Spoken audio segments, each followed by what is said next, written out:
Hi, Elon. Question. I'm a woman, and I'm sure you've gotten this question plenty of times. I've seen you somewhat respond to it, but the Iranian community is wondering why certain accounts that basically sponsored by the Islamic Republic that call for the active genocide of not just Iranians themselves, but Jewish people and the destruction of the state of Israel.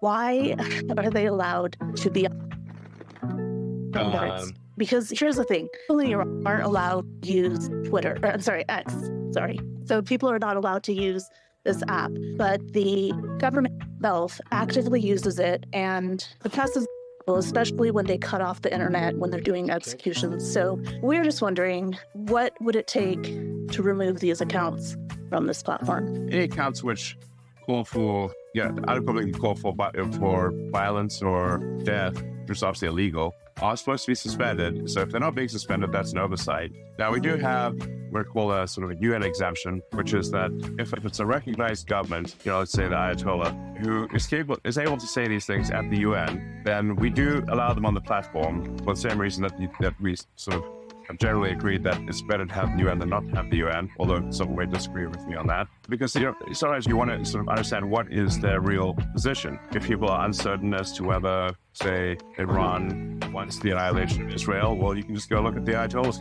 account. He's pretty clear that they do in fact want that. But apart from the sort of UN exemption of somebody's a recognized leader by the UN of the country, which means we allow them to come to New York, even if they're under sanctions, and say all sorts of outrageous things at the podium in the UN, then in the interest of facilitating global some kind of dialogue, we do allow them to be on the system. And